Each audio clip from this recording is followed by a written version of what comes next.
আসসালামু আলাইকুম। আমি মনিস লাইফস্টাইল চ্যানেলের সবাইকে আবারও স্বাগতম। আমার আজকের ভিডিওটা যে যেখানে বসে দেখছেন, আশা করি সবাই ভালো আছেন, সুস্থ আছেন। আমার আজকের ভিডিওটা শুরু করলাম সকাল থেকে সারাদিন আমি যা করব সেটাই আপনাদের সাথে শেয়ার করব।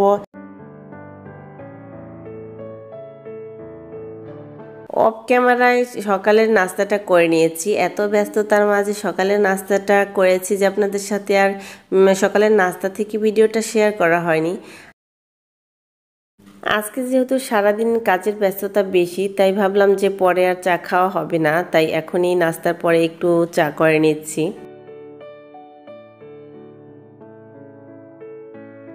চাটা নিয়ে আমি ব্যালকনিতে চলে আসলাম। শীতের মিষ্টি রোদে বসে আমি আজকে চাটা খাবো। এই ব্যালকনিতে বসে আজকে চাটাই বোধহয় খাওয়া শেষ। আর কখনো হয়তো এই ব্যালকনিতে বসে এভাবে চা খেতে পারবো না। এই কথাটা কেন বললাম, আমার ভিডিওটা শেষ পর্যন্ত দেখলে অবশ্যই বুঝতে পারবেন। আর আমার ভিডিওটা শেষ পর্যন্ত দেখার জন্য অবশ্যই আপনাদের কাছে রিকোয়েস্ট রইল। আশা করি আমার ভিডিওটা শেষ পর্যন্ত দেখলে আপনাদের কাছে ভালো লাগবে। আর গতকাল রাতের বেলা আমি কিছু গরু মাংস রান্না করেছিলাম, রান্না করে রেখে দিয়েছিলাম। সেগুলো এখন সকালবেলা এগুলোকে বক্সে রেখে দিচ্ছি। বক্সে করে আমি ডিপ ফ্রিজে রেখে দেবো। আমি যখন অনেক বেশি ব্যস্ত থাকি তখন বাচ্চাদের পছন্দের খাবারগুলো আমি রান্না করে ডিপ ফ্রিজে এভাবে রেখে দিই। মাংসটাই বাচ্চারা বেশি পছন্দ করে। আমার মেয়েরা গরুর মাংসটা অনেক বেশি পছন্দ করে, চিকেনটাও পছন্দ করে। তাই ওদের পছন্দের খাবারটাই আমি রান্না করে ফ্রিজে রেখে দিই। আর এখন যেহেতু আমার অনেক বেশি ব্যস্ততা, আর বাবুদের নিয়ে রান্না করতে অনেকটা কষ্ট হয়ে যায়। রান্না করতে গেলে হয়তো দেখা যায় নিজের উপর চাপটা অনেক বেশি হয়। সেজন্যই আমি এইভাবে গুছিয়ে কাজটা করতে চেষ্টা করি। সাজানো গুছানো সংসারটা আবারও এলোমেলো করছি। আমার এতক্ষণে কাজকর্ম দেখে আপনারা কতটা বুঝতে পারছেন জানি না, তবে এখন নিশ্চয়ই বুঝতে পারছেন আমার কাজগুলা দেখে যে আমি কি করছি। আমি শোকেজের সব জিনিসগুলা এভাবে বের করে নিচ্ছি, কারণ আমরা বাসা চেঞ্জ করছি। আর বাসা চেঞ্জ করার জন্য তো সব গোছানো জিনিসগুলাকে এলোমেলো করতে হবে। আর এই তো আপনাদের সাথে কথা বলছি আর সেই এলোমেলো করার কাজটাও করছি। শোকেজের সব জিনিসগুলো বের করে আমি টেবিলে রাখছি, কারণ আমরা বাসা চেঞ্জ করছি, কিন্তু যেই বিল্ডিংয়ে আমরা ছিলাম ওই বিল্ডিংয়ের এক ফ্লোর থেকে অন্য ফ্লোরে আমরা যাচ্ছি। সেই জন্য জিনিসপত্রগুলা প্যাকিং করার ঝামেলা থেকে অনেকটাই মুক্তি পেয়েছি। কারণ দূরে কোথাও বাসা চেঞ্জ করতে গেলে দেখা যায় সব জিনিসগুলাই প্যাকিং করতে হয়, কোনো কিছু এলোমেলোভাবে নেওয়া যায় না। আমরা যেই ফ্ল্যাটে যাচ্ছি সেই ফ্ল্যাটে সব কিছু নিয়ে যাওয়ার আগে থেকে আমরা কিছু জিনিসপত্র অল্প অল্প করে নিয়ে গুছিয়ে রাখছি, আবার কিছু পরে নেব এরকম চিন্তা করেছি।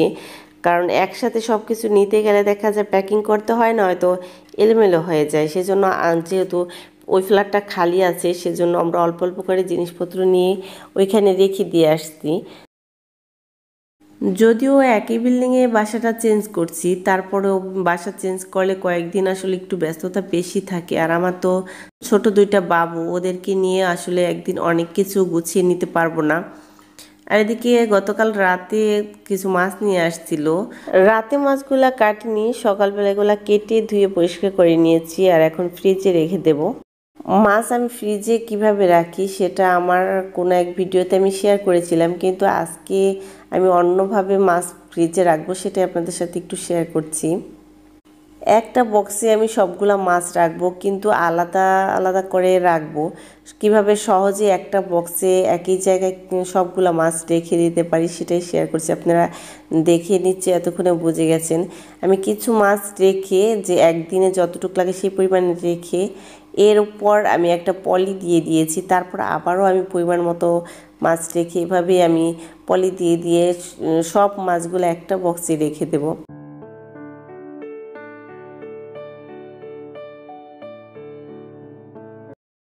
বাসা চেঞ্জ করার সময় যেহেতু সারাদিনই ফ্রিজ বন্ধ থাকবে, সেই জন্য ফ্রিজে কিছু দুধ ছিল, সেই দুধটা বের করে নিয়েছি। আর এখন একটু পায়েস রান্না করব।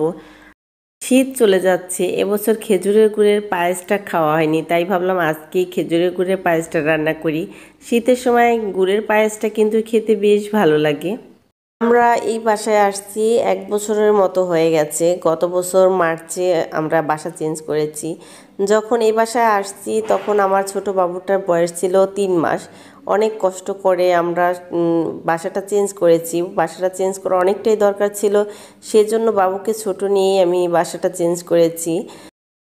1 বছর পরে আবারও এই বাসাটা চেঞ্জ করছি। যদিও চেঞ্জ করার ইচ্ছা ছিল না, হঠাৎ করে 1 সপ্তাহের ডিসিশনে আমরা বাসাটা চেঞ্জ করে নিচ্ছি। যেহেতু দূরে কোথাও যাচ্ছি না, একই বিল্ডিংয়ে আমরা বাসাটা চেঞ্জ করছি, কষ্ট অনেকটাই কম হবে। দুধটা উতলানোর পরে আমি পোলার চালটা ধুয়ে তারপরে এর মধ্যে দিয়ে দিয়েছি। পায়েস রান্নাটা অলরেডি বসিয়ে দিয়েছি। এখন অবশ্য বেশি লাড়াচাড়া করা দরকার হবে না, এভাবে আমি রেখে দেব চুলার আঁচটা মিডিয়াম করে। কিছুক্ষণ পর পর এসে আমি এটাকে লাড়াচাড়া করে দেব।